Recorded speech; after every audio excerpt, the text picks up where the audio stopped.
Ciudad de México, invierno del 2016. En la entrada iluminada de un lujoso hotel de Polanco, una niña descalza y con la mirada perdida extendía la mano pidiendo una moneda. Los invitados de gala apenas la miraban, hasta que una mujer de vestido rojo, novia de uno de los empresarios más ricos del país, se detuvo en seco. Con voz entrecortada dijo una frase que congeló a todos los presentes. «Se parece a tu hija desaparecida». El silencio se volvió insoportable. En ese instante, la vida del síntesis millonario cambió para siempre. El millonario se llamaba Eduardo Santillán, un empresario hotelero cuya fortuna había nacido del turismo en Cancún y se había expandido por Monterrey, Guadalajara y Ciudad de México. Era un hombre que lo tenía todo: autos de lujo, una mansión en las Lomas, una prometida que acaparaba portadas de revistas. Sin embargo, detrás de esa fachada cargaba con una herida que nunca sanó: la desaparición de su hija Camila, ocurrida 9 años atrás, cuando la niña apenas tenía 5 años. Era abril del 2007. Camila jugaba en el jardín de la casa familiar, en Cuernavaca, mientras su madre preparaba la cena. Bastaron 5 minutos de distracción para que desapareciera sin dejar rastro. La búsqueda fue inmediata. Carteles en toda la ciudad, recompensas de hasta 5 millones de pesos, conferencias de prensa, pero nada. Las autoridades cerraron el caso a los 2 años, alegando falta de pruebas. Para Eduardo, aquel sello en el expediente fue como una sentencia de muerte. Durante años evitó hablar de Camila en público. Sus socios lo veían siempre con un porte impecable, pero en las noches, en la intimidad de su despacho, aún abría la pequeña caja de madera donde guardaba los dibujos de su hija. Era su único refugio. La madre de Camila, incapaz de sobrellevar la pérdida y el abandono institucional, terminó mudándose al extranjero. Eduardo se quedó solo, condenado a la riqueza sin sentido. Fue entonces cuando conoció a Valeria, una joven modelo que, contra todo pronóstico, logró devolverle cierta alegría. Muchos la criticaban por su diferencia de edad, pero nadie podía negar que había suavizado la dureza de aquel hombre roto. Hasta esa noche en Polanco, porque bastó una sola mirada de Valeria para encender de nuevo una llama enterrada. La niña en la calle, de cabello oscuro y mirada asustada, tenía la misma cicatriz en la ceja izquierda que Camila había sufrido a los 4 años. Eduardo se quedó paralizado. No quería ilusionarse, no quería caer otra vez en la trampa de la esperanza, pero en lo más profundo de su alma supo que esa noche estaba a punto de comenzar la batalla más importante de su vida. Eduardo dio un paso hacia la niña con la respiración contenida. Ella retrocedió, acostumbrada a desconfiar de los adultos. Su ropa estaba raída, sus sandalias rotas, y en la piel tenía marcas de abandono que hablaban más fuerte que cualquier palabra. «¿Cómo te llamas?», se preguntó él con voz suave. La niña bajó la mirada y murmuró un nombre que no coincidía con Camila. Sin embargo, el temblor en la voz de Eduardo lo delató. Estaba seguro de que aquella respuesta era un muro levantado por el miedo. De inmediato intervino un guardia del hotel. Le dijo que no podía importunar a los transeúntes, mucho menos a una niña de la calle. Eduardo, indignado, replicó: «No es una cualquiera. Podría ser mi hija desaparecida». La tensión se desató. La niña aprovechó el alboroto y salió corriendo entre los autos estacionados. Eduardo la persiguió hasta perderla en una esquina oscura de Mazarik. Su corazón golpeaba como nunca desde el día de la desaparición. Valeria lo alcanzó y con lágrimas en los ojos le suplicó que no dejara pasar la oportunidad. Esa misma noche, Eduardo acudió a la delegación para denunciar el hallazgo, pero el funcionario de turno, con gesto cansado, le respondió que sin pruebas concretas no podían abrir una investigación. El expediente de Camila llevaba años archivado en una sala restringida y no estaba autorizado a reabrirse por un simple parecido físico. Eduardo apretó los puños. El recuerdo de aquella cicatriz en la ceja no lo dejaba dormir. Tenía que encontrar a la niña, tenía que confirmar lo que su corazón ya sabía. Amigos, si estas historias les conmueven tanto como a nosotros, suscríbanse ahora mismo y activen la campanita. Suscribirse nos ayuda a seguir compartiendo relatos de esperanza, lucha y reencuentros que merecen ser contados. Al amanecer, acompañado por Valeria, contrató a un investigador privado. Era un exagente de la policía que conocía bien las calles donde los niños en situación de calle solían refugiarse. El detective aceptó el reto, pero advirtió que sería peligroso. Esas zonas estaban controladas por mafias que utilizaban a los pequeños para pedir dinero o vender mercancía ilícita. Eduardo no lo dudó. Si esa niña era Camila, enfrentaría cualquier barrera. Y si no lo era, entonces al menos no dormiría con la culpa de haber dejado escapar la última chispa de esperanza. La niña corrió hasta perder de vista las luces del hotel. Sus pequeños pies, descalzos casi por completo, se acostumbraban al pavimento frío de la madrugada. Sabía esconderse. La calle le había enseñado que confiar en un adulto era tan peligroso como pasar hambre. Se llamaba Marisol. Al menos eso era lo que le habían hecho repetir desde hacía años. Pero en su mente, como una sombra borrosa, aparecían recuerdos que no encajaban con ese nombre. Imágenes de un jardín lleno de flores, un perro pequeño que la seguía a todos lados y una voz dulce que la llamaba con otro nombre, Camila. Cada vez que pensaba en eso, un dolor extraño le apretaba el pecho. Una señora que la cuidó en un albergue le dijo que eran fantasías, producto de su imaginación.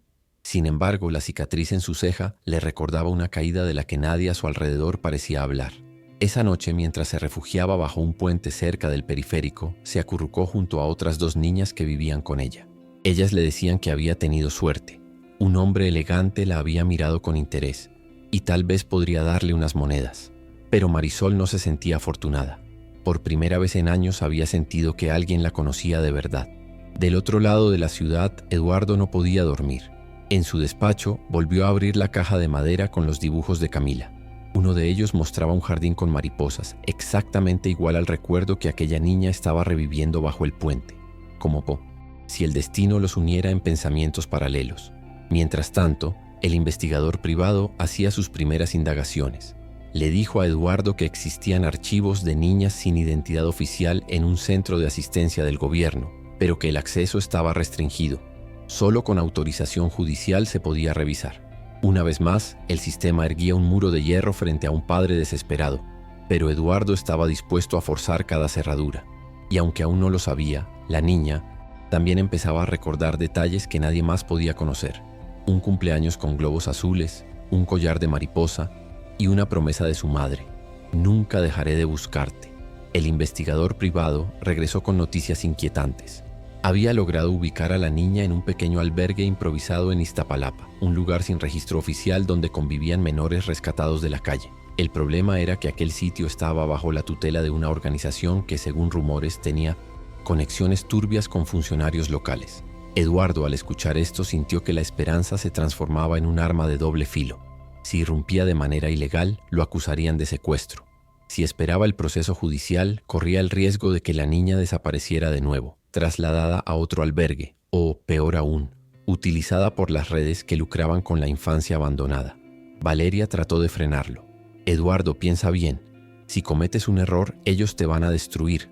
No solo perderías la oportunidad de recuperar a Camila, también tu nombre, tu fortuna, todo lo que construiste. Pero Eduardo no escuchaba razones. Había pasado 9 años obedeciendo reglas que nunca le devolvieron a su hija. Estaba cansado de que el sistema lo tratara como un estorbo. Aquella noche decidió que arriesgarlo todo era el único camino. Al día siguiente, con la ayuda del investigador, consiguió entrar al albergue bajo el pretexto de una donación. En un salón oscuro, lleno de literas metálicas, la vio otra vez. La niña estaba dibujando en una hoja arrugada un jardín con mariposas azules, el mismo dibujo que él guardaba en su caja de recuerdos. Su corazón casi se detuvo, pero cuando intentó acercarse, una trabajadora social lo interceptó con dureza. No puede hablar con ella. Aquí los niños están protegidos. Si insiste, llamaré a la policía. Ese choque frontal lo sacudió. Eduardo comprendió que la única forma de recuperar a su hija sería enfrentando no solo a las calles, sino a un sistema que prefería cerrar los ojos antes que aceptar sus errores. Amigos, si sienten la impotencia de Eduardo y creen que ningún padre debería enfrentar estas barreras, dejen su like y compartan este video. Nos ayuda a que más personas escuchen estas historias y se unan a nuestra comunidad. Con la puerta del albergue cerrándose tras de sí, Eduardo juró que no descansaría. Si esa niña era Camila, el mundo entero tendría que escuchar su verdad. A miles de kilómetros, en Madrid, Lucía, la madre de Camila, intentaba rehacer su vida desde hacía años.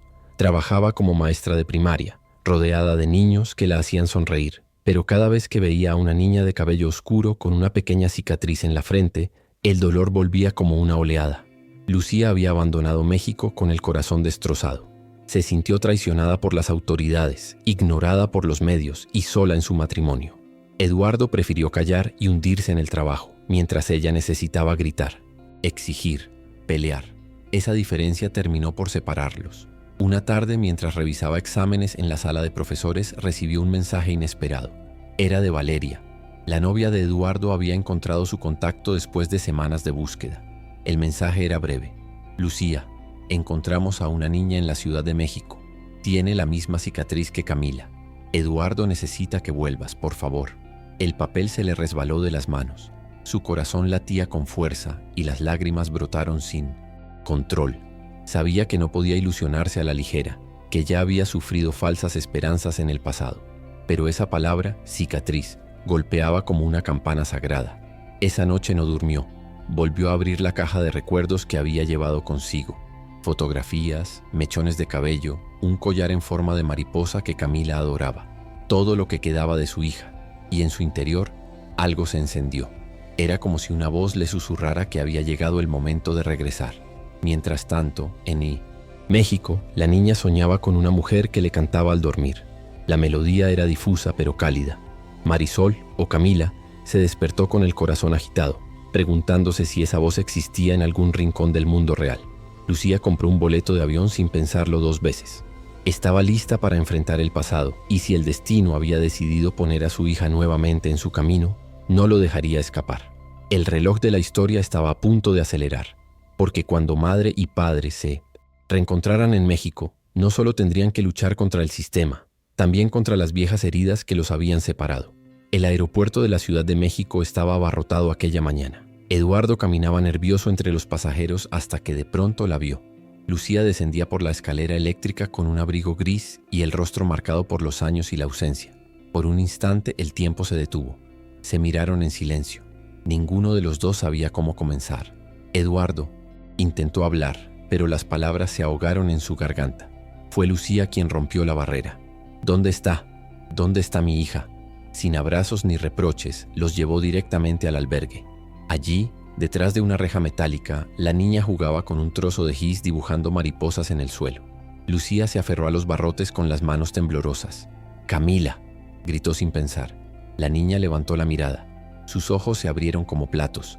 Algo en su interior vibró, como si esa voz hubiera estado siempre esperándola. Pero el miedo fue más fuerte. Retrocedió y escondió su rostro tras otra niña.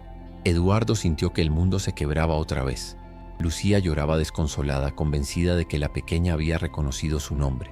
Sin embargo, la trabajadora social se interpuso con frialdad. «Esa niña está bajo custodia. No pueden acercarse ni nombrarla. Si insisten, tendré que llamar a seguridad». La indignación de Eduardo explotó. «Es nuestra hija. ¿Qué clase de justicia es esta? ¿Que le niega a una madre el derecho de abrazar a su niña?». Pero la empleada solo cerró la carpeta y dio la orden de desalojar. Los guardias los acompañaron hasta la salida. Eduardo apretaba los dientes, mientras Lucía apenas podía caminar del dolor. Afuera, Valeria los esperaba en el auto. Por un momento el pasado y el presente se mezclaron. La madre legítima, la pareja actual y un padre desesperado. Todos compartiendo el mismo miedo y la misma esperanza. Lucía se giró hacia Eduardo con Isponofi. Determinación. «No importa cuánto cueste. Si hay que pelear contra jueces, abogados o quien sea, lo haremos. Pero esa niña es nuestra hija y no pienso perderla otra vez». Eduardo la miró con los ojos húmedos. Por primera vez en años estaban de acuerdo. El verdadero enemigo ya no era el tiempo, sino el sistema que intentaba borrar su historia. Los días siguientes se convirtieron en una carrera contra el reloj. Eduardo y Lucía contrataron a un abogado especializado en casos de desapariciones, mientras el investigador privado seguía hurgando en archivos escondidos. El objetivo era claro: demostrar que la niña llamada Marisol no tenía identidad oficial registrada, lo cual abría la posibilidad de cotejar su ADN con el de los padres. El abogado advirtió que no sería sencillo. Los albergues solían perder documentos para mantener bajo su control a los menores. Y lo más grave, algunos funcionarios estaban dispuestos a falsificar actas con tal de evitar escándalos. Eduardo lo sabía y, por eso, estaba dispuesto a exponer públicamente cada irregularidad. Valeria, a pesar de sus dudas iniciales, se mantuvo firme. Fue ella quien sugirió hablar con la prensa. Así, una mañana, Lucía apareció frente a las cámaras de un noticiero nacional. Su voz temblaba, pero cada palabra resonaba con fuerza. «Si esa niña es mi hija, exijo que el Estado nos permita una prueba de ADN. No estoy pidiendo favores, estoy pidiendo justicia». El impacto fue inmediato. Las redes sociales explotaron con mensajes de apoyo, y la noticia llegó hasta las altas autoridades de la Procuraduría. Por primera vez en 9 años, el expediente de Camila fue desempolvado. Sin embargo, el riesgo crecía. El director del albergue comenzó a recibir presiones para desaparecer a la niña antes de que se autorizara la prueba. El investigador lo descubrió a tiempo. La pequeña sería trasladada a otro estado bajo un nombre falso. Eduardo reaccionó de inmediato. Acompañado por Lucía y Valeria, se presentó en el ITOCES, juzgado con una orden de suspensión provisional. Fue una carrera angustiante. Si llegaban tarde, la niña desaparecería de nuevo en el laberinto de la burocracia. Cuando finalmente ingresaron al albergue con la orden en la mano, Eduardo se acercó despacio. La niña, confundida y asustada, volvió a mirarlo con esos ojos que tanto había extrañado. Y aunque todavía no decía su nombre, ya no lo rechazaba. Algo en su interior parecía reconocer el calor de aquel abrazo contenido. Amigos, si creen que la verdad siempre encuentra la manera de salir a la luz, déjenos un comentario diciendo desde qué ciudad nos ven. Nos encanta saber hasta dónde llegan estas historias. El juez autorizó la prueba de ADN. El destino estaba a punto de revelarse, y con él el desenlace de una década de dolor y esperanza. El laboratorio forense de la Procuraduría estaba repleto de tensión aquella mañana. Eduardo, Lucía y Valeria esperaban en una sala blanca, fría, donde el tic-tac del reloj sonaba como un martillo. Cada minuto era una eternidad. La niña, escoltada por personal de bienestar, se aferraba a un osito de peluche que alguien le había prestado para calmarla. La prueba de ADN había sido rápida, pero el resultado tardaría horas. Eduardo caminaba de un lado a otro, con el rostro desencajado. Lucía rezaba en silencio, recordando cada promesa que alguna vez le hizo a su hija. Valeria, aunque ajena al pasado, sostenía la mano de ambos, uniendo con valentía lo que parecía irreconciliable. Finalmente, la puerta se abrió. Un funcionario ingresó con un sobre en la mano. Nadie respiraba. Con voz neutra comenzó a leer el dictamen. El perfil genético analizado corresponde con un vínculo de paternidad y maternidad biológica, con un 99.99% de compatibilidad. El silencio se rompió en un estallido de llanto. Lucía se cubrió el rostro entre sollozos. Eduardo, con un grito ahogado, se dejó caer de rodillas. Era real. No había margen de duda. La niña de la calle, la que todos habían llamado Marisol, era Camila. Ella, confundida, miraba a los adultos llorar. No entendía del todo las palabras, pero reconoció la emoción en sus ojos. Eduardo se levantó despacio, se arrodilló frente a ella y dijo con la voz rota: «Camila, mi princesa, volviste a casa». La niña dudó unos segundos. Luego extendió su pequeña mano y tocó la cicatriz en la ceja de Eduardo, un gesto que hacía de niña cada vez que quería consolarlo. Esa memoria escondida despertó como un trueno en su mente. Entre lágrimas murmuró por primera vez: «Papá». Lucía cayó de rodillas a su lado, abrazando a su hija con la fuerza de una década perdida. Las tres voces se unieron en un llanto que no era de dolor, sino de victoria. El sistema, los años, las sombras, nada había logrado borrar aquel vínculo sagrado.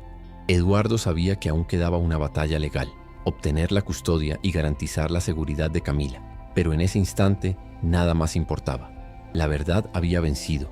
Los meses siguientes estuvieron llenos de audiencias, trámites y documentos interminables. El albergue intentó retener la custodia alegando que Camila estaba mejor protegida bajo su supervisión. Pero los resultados del ADN, sumados a la presión mediática y la firmeza de sus padres, fueron contundentes. El juez finalmente dictaminó: la custodia definitiva de Camila sería otorgada a Eduardo Santillán y Lucía Herrera. El día que la resolución fue anunciada, Eduardo salió del juzgado con Camila tomada de la mano. Las cámaras lo rodeaban, pero él apenas veía el mundo a su alrededor. Solo sentía el calor de esa pequeña palma que lo acompañaba al fin, después de 9 años de ausencia. Lucía abrazaba a su hija sin soltarla, mientras Valeria, con lágrimas en los ojos, se mantuvo unos pasos atrás. Sabía que su lugar sería distinto a partir de ahora, pero también comprendía que había sido parte esencial para este milagro. En su primera noche juntos, Camila recorrió la casa de Eduardo con curiosidad. Cada habitación guardaba un recuerdo congelado: juguetes, fotografías, dibujos enmarcados. Al entrar a su antigua recámara, se detuvo frente a la pequeña caja de madera. Al abrirla, encontró los papeles y los dibujos que había hecho de niña, entre ellos el jardín de mariposas. «Es mío», susurró, y una sonrisa tímida se dibujó en su rostro. Eduardo y Lucía la miraron emocionados. Ese pedazo de papel, guardado por tantos años, se convirtió en la prueba más pura de que el amor resiste incluso al tiempo y a la distancia. Camila no recuperaría de un día para otro los años perdidos. Había vivido en la calle, había pasado hambre y miedo, pero ahora tenía un hogar, un padre que nunca se rindió, una madre que nunca dejó de buscarla y un destino nuevo que escribir. La moraleja de esta historia es clara. La perseverancia puede romper muros, el amor puede desafiar al sistema y la verdad siempre encuentra la manera de regresar. Familia hermosa, si esta historia tocó su corazón, recuerden darle like, suscribirse, comentar y compartir. Así no solo apoyan este canal, también mantienen viva la esperanza de que ninguna desaparición quede en silencio. Y cuéntenos, ¿desde qué ciudad nos están viendo?